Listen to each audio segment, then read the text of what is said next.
บายดีพี่น้องกับทักทายสบายดีสวัสดีFCสุขุมสุขคน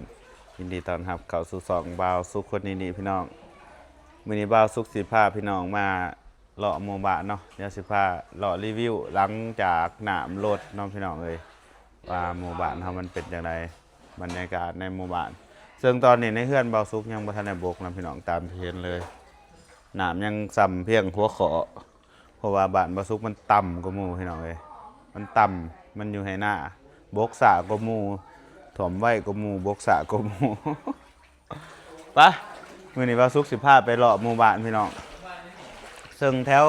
เมืองนะเขาจะใช้ชีวิตปกติเบิดแหละพี่น้องเอ้ยยังแต่บ่าวสุขผู้เดียวอยากล้างเฮือนก็ล้างบ่ทันได้ยังท่วมอยู่บางทีผู้ท่วมก้อนหมู่บกน้ำหลังหมู่โอ้ยคักนะเฮือนข่อยนี่พิเศษกว่าหมู่เห็นบ่นี่เพื่อนเนี่ยยุ้ยแล้วก็ล้างแล้วเลยนี่ล้างแล้วเบิดละเพื่อนโตแล้วเลยแล้วเนาะสบายเพื่อนพวกตัวถ่วมน้ำลังบกกอดนี่เดี๋ยวสิพามาเบิ่งชาวบ้านพี่น้องตอนนี้เพิ่นเป็นจะได้แน่แล้วเนาะว่าสุคิดว่าเพิ่นน่าจะลงมาข้างล่างหลายคนนะเนาะบางเพื่อนก็บ่ถ่วมสำเนาะเพื่อนนั่นสกายก็บ่ถ่วมแล้วก็หลายหลังอยู่ที่ถ่วมบ่ถึงเพื่อนผู้ใดอยู่สูงนี่ก็บ่เหาะโอ้เพื่อนนี่ก็ลากอยู่เนาะหลังจากน้ำบกพี่น้องวิถีชีวิตของคนที่บ้านน้ำท่วมกันจักสี่แล้วตอนน้ำขึ้นก็เมื่อยครับเก็บของตอนน้ำลงก็เมื่อยล้างเพื่อน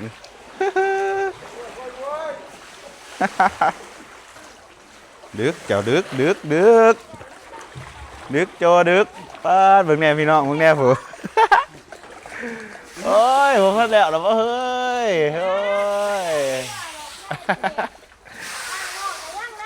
ด่างนอกได้ยังไงบ่ด่างมันซ้ำเพราะอดีตก็ได้ดอกยังว่าท่านไหนอันนี้เด้อยังด่างว่าท่านใดเดี๋ยวสิไปเลาะบ้านก่อนจังสิมาอันนี้ฮะเนาะคนมันรู้เหตุได้มันมีแนวเหตุจักเสียจังไหนได้บ่มองฮะได้แต่มองเนาะเดี๋ยวพี่น้องมึงเนี่ยแถวนี่เขาจะใส่ชีวิตปกติแหละบางที บ้านข่อยยังเต็มอยู่นะอยู่ฝั่งนี่ตอนนี้ปกติเลยเนาะแถวนี้เพื่อนแถวเขตนี่มันสิสูงกว่าบ้านแค่ก็เบื้องนี่เด้อไฟเขาสิปล่อยมากหรือประจักตีเบยใส่บะล่างหลอนนี่ยังมันทันหลอนสำนีเพื่อนล้างนี่โอ้ยังไงพี่น้องเรียบร้อยแล้วเนาะแล้วนี่ก็เจ้ามันบกเรียบร้อยไปแล้วก็เจ้าล้างเพื่อนเรียบร้อยเบิดนี่ล้างนี่ใส่ชีวิตปกติเดี๋ยวล้างนี่ยังบ่ได้ถ่วมเนาะล้างนี่ถ่วมเบื้องนี้เบื้องนึงเบื้องนี้ยังน้อยนึงเนาะถ่วมส่วนเพื่อนแบบนี้ถ่วมเบิดที่ดินเต็มเบิดหลังนี้ก็เรียบร้อยแล้วเนาะ โอ้แล้วลงมาอยู่ลุ่มล่ะเพื่อนขอประตันบกปเรียบเอ้ยยังเป็นน้ำอยู่บ่เพื่อนขอประตันบกเสริมให้ล่างกับล่างมาท่านใดตายเดี๋ยวมาเบิ่งชาวบ้านนี่เด้พี่น้องฟังนี่จะยังเต็มอยู่เนาะฟังเดียวกับบ่าวสุกกับเพื่อนบ่าวสุกเนี่ยนั่งหลายอยู่ส่วนฟังนี่ก็เพื่อนได้ต่ำก็ยังอันนี้โอ้ยมาท่านแหละว่าปานนี่ เพื่อนขอยว่าท่านบกซ้ำว่าท่านหอดล่างเพราะยังมันจะต่ำเวิร์ดหรือเปล่าก็ได้ยังไง ถ้าไฟมาผมได้เนาะหรือสิได้ละอีกเท่านึง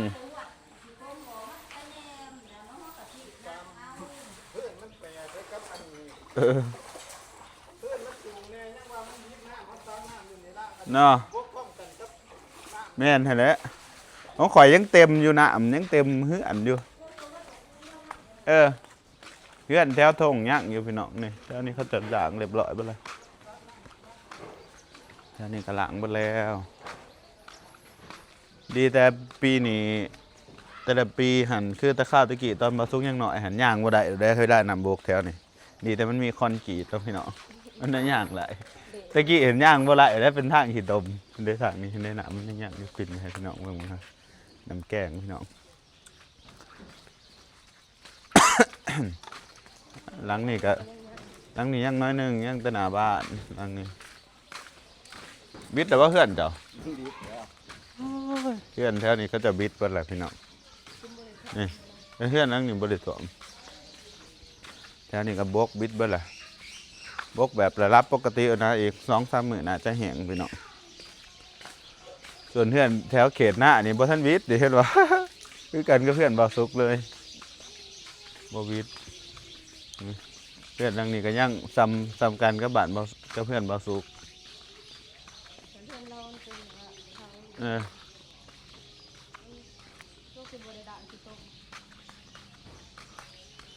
บิดแล้วบิดเบิดแล้วพี่น้องแถวนี้ก็บิดเบิดกลับเข้าสู่ภาวะปกติแล้วพี่น้องอีก2-3 มื้อนี่ก็แห้งเลยได้นี่นะมาไว้ไปไว้น้ำบ้านบ่สุกฮะกันพายุหลายมื้อเห็นก็หลายมื้ออยู่มีเคยถ่วมเป็น10 กว่ามื้อก็มีในรังนี่ก็ชีวิตโอ้สักของกูสิหัวซักวิตใต้ทุนนะพี่น้องเด้ยังน้อยหนึ่งนะของเราเนาะยังน้อยหนึ่งทางนี้ก็เบิดแล้วเอ็มบอกขันทางครับว่ามีคอนกรีตมันจะเป็นดินแนวนี้พี่น้องเห็นป่ะมันจะมีแต่ขีดตมเละแนวนี้ย่างเก็บบ่ได้แล้วพอจื้อได้แต่ข้าวขอยังหน่อยมันถ่วมย่างมีแต่ขีดตมบางในล้างนี่พี่น้องล้างนี่ย่างครึ่งหนึ่งเนาะกระล่างมาทันวิดเบิดฝั่งนี่เบิดแล้ววิดเบิดแล้วยังแต่ฝั่งซ้ายฝั่งขวาบิดเบิดโอ้เพื่อนลุงทองกับบิดแล้วเนาะเพื่อนลุงทองกับบิดแล้วพี่น้องไอ้เช้าจ่อยยกวิดเดี๋ยวเบิดเดี๋ยวพี่น้องแถวนี่เรียบร้อยเบิดงอควายกับกลับมาสืบปกติแล้วจ้ามือนี้ย่างเลาะบ้านชิบเถื่อเลยบาสุก พี่น้องมาเบิ่งอันบรรยากาศในหมู่บ้านเนาะว่าเป็นจังไดเดี๋ยวสิพาย่างไปหอดบุญหอดก็คามนี่หอดน้ำเสะนี่ โอ้บ่อนนี่คือเปื่อนครับแท้เนาะขนาดว่ามีอันนี้ได้นี่มีคอนกรีตได้นี่ขี้ดินมันไหลเข้ามาอันต่มมาเลยไอ้ใส่ลุงกี่แต่หน้าจะอยู่หน้าผู้น้ำถ่วมฮะโอ้ขักเนาะขักกะลีเพื่อนหลังหนีบ่ถ่วมนี่ดีคักโอ้น้ำเสะมันเศร้าไล่เขาได้เนาะ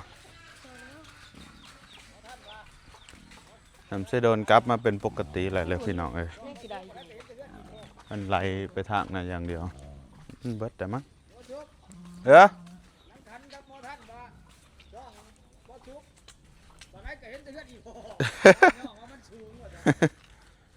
มันสูงเนาะคักเนาะโอ้พี่น้องห้อยหน้ามันไหลเข่าเบิ่งติผมบอลที่หน้ามันไหลเข่าขี้ดินขึ้นแม่นบ่ดำเอ้ยมาหยังตอนหน้าบกแล้วฮะโอ้ยสิมาหยังนอนนิ่มนวดเนาะเขาว่ามึงให้น้ำลูกมึงบ่แต่ว่าเป็นห่วงลูกญาติน้ำเติมรังดุมึงบ่ตักกันให้มานี่เพิ่นมาแต่ไทยพุ่นได้นี่พี่น้องมาแต่ไทยฮักหอดมื้อนี่พอดีน้ำบกเนาะเพราะว่าอันข้าวว่าเอื้อนเหมือนขี้ดิบ่แม่นบ่ว่าเอื้อนเฮาตอนเมียนเครื่องเพิ่นบ่ทันมาทันตอนเอาลกมาสิถ้าแง่มันต้องมาเอาเนาะว่ามันก็สิตอนอีกค่ะฟังอีกก่อนบ่ถ่วมดอกดำมึงอย่าเว้าหลายเอาลงหรือว่าคลองค่ะสิไปเว้าลงจะได้บ่ทันอันนั้นบ่ทันได้ละจังซั่นเพื่อนเขาต่ำป้าเบิ่งได้พี่น้องน้ำมันไหลเข้ามามันเสาะทางจนหมุนเบิดเนาะอันนี้น้ำสะโดนมันหลวงเข้ามาจังซี่เด้จ้าเข้ามาเขาผู้ใดอยู่แคมทางนี่หมุนเบิดนี่คือจังซี่นี่ดินมันไปถมเลยนี่ดินทรายในอันนี้เนี่ยมันถม เห็นบ่ขนาดทางมันยังอัดเนาะดินทรายถมเขาจนเบิดถาเบิ่งโดดบัดมื้ออื่นเดี๋ยวบาสุกขันน้ำมันบกเบิดบาสุกสิมาถ่ายคลิปเขาให้เบิ่งเนาะว่าเขาเสียหายหลายบ่อาจจะหลายอยู่พวกได้อยู่แคบมันนี่น้ำมันพัดเขาขี้ดินมันถมเขาจะจนเบิดน้ำบ่ฮะ น้ายังไงเขา มันได้เขาหรือมันได้ออก เขาไปหน่อยไป ไปยังบ่หน่อย ไป ขี้ขานย่างไปขี้ขานย่างไปบ่หน่อยไปแต่ซ้ำนี่แหละ ไปยีก มันบกแหละเฮือนกูหามันสิหลางบ่ทันบ่ปะไปเบิ่งเด้อพี่น้องบ่อนหั่นเด้อย่างยากหลายบางทีฮะ อยาก น่ะมันยังไหลเข้าอยู่บ่ ยังไรอยู่ ไปกับไปสับไป นะ ไปพี่น้องสิพาไปเบิ่งน้ำบ่อนที่มันมักไหลเข้านี่ทางเละเบิดเนาะก่อนนี่เนาะปดเกิบอย่างเดียวแล้วนี่ มีแต่สาย มีแต่ทรายปนน่ะนี่พี่น้องโอ้บ่อนหามันยังไหลเข้าอยู่เนาะ แต่ว่าน้ำมันไหลจักมันไหลระบายไปทางใดยังบ่เข้าใจคือกันมันไหลไปทางนั้นบ่แล้วก็ลงผู้บ่ อยากคือเขา มันไหลลงน้ำเสแล้วมันก็ไหลจักไหลแนวใดบ่เข้าใจ ไปถั่วว่า อันนี้แม่น้ำเสโดนครับพี่น้องความกว้างของมันเบิ่งที่เนี่ยมันเต็มฝั่ง ที่ใหญ่ อืม ในปากเคร่ บ้าทางจนหมุนมึงแหน่มันผัดเนาะดินจนบ่อยู่ดินจนออกไปเบิดผู้ น่าจะไปหอยบันนอก โอ้บักนายนัดมันเอารถกูไปถล่ม จะดมพื้นทาง เบ้อเขาจะหมุนเบิดอ๋อบ่อนนี่น้ำยังไหลเข้าอยู่พี่น้องบ่อนน้ำมันไหลเข้ามื้อทำอิฐอันนี้คือต้นตอของน้ำท่วมเนาะเวลามันไหลเข้ามันไหลเข้าบ่อนนี้มันน้ำท่วมโลดแล้วก็มีดินทรายเนาะมันว่ามันผัดเข้ามาเนาะดินทรายเต็มเบัดทาง ทรายอาจจะเยอะ โอ้จุดนี้ยังไหลเข้าอยู่พี่น้องเอ้ยยังไหลเข้าแห้งเติบอยู่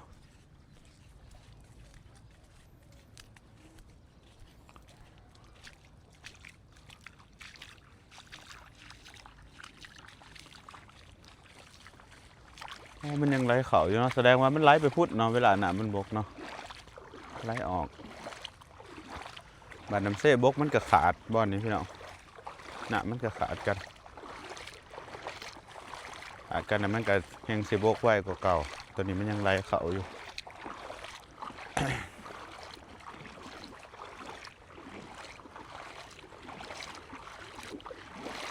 อ๋อบ่อนนี้ยังไหลเข้าอยู่เป็นเลย ใครเห็น เขามุ่นไม่ได้ทาง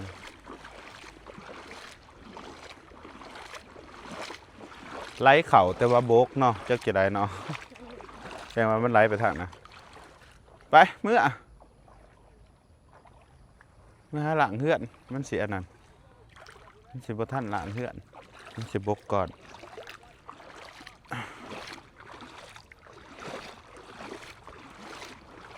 ทุกคนมาคลิปนี้ก็พาเลาะหมู่บ้านพี่น้องเลาะมาเบิ่ง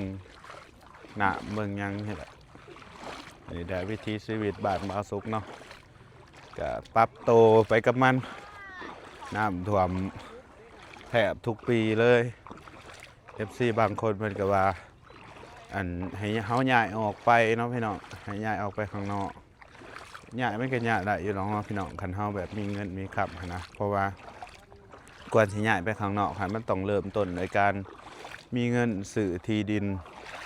ซึ่งที่ดินติดถนนหรือว่าข้างนอกบ่อนมันบ่สนมันก็แพงพี่น้องมีเงินซื้อดินแล้วก็อันดับสองก็คือเรือนซ่านเนาะพี่น้องเรือนซ่านแล้วก็อันดับสามก็คือที่ให้ที่หน้าบ่อนเฮาปลูกกินนี่แหละมันก็ยากเนาะพี่น้อง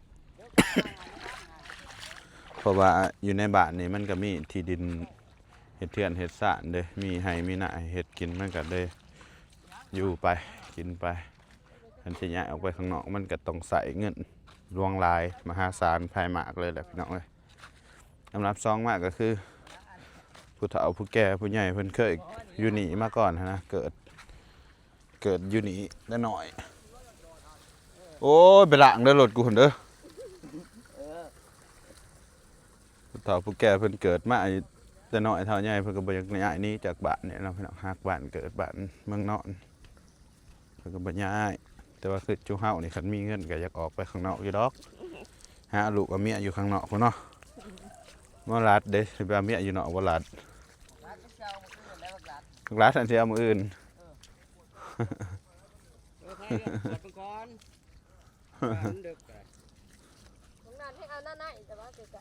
แม่นบ่บ่ท่วมนะบ้านนั่นแหละ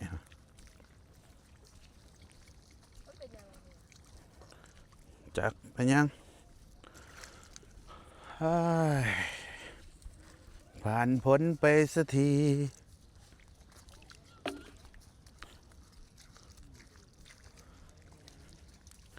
ยังแตล้างเฮือนบัดนี้พี่น้องล้างเฮือน ขนของมืออื่นเพื่อขนของยังสิขนมัน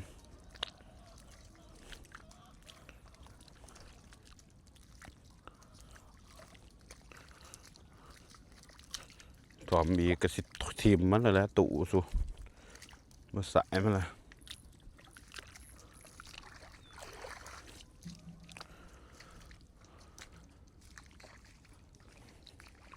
เขาในหน้านี่ใส่เวลาหลายกว่าในบ้านเพื่อนทั้งเส้นถมเพื่อนประมาณ2 มื้อถมหน้าตีไปรถหามือ6 มื้อ36 วิตหน้านี่โดนกระมูว่าหน้ามันคอยไหลเด้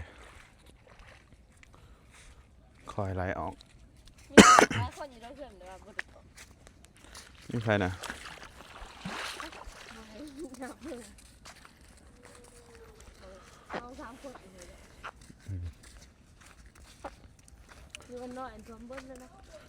จักเลยมันน้อยว่าจะไปเบิ่งสับจักจะได้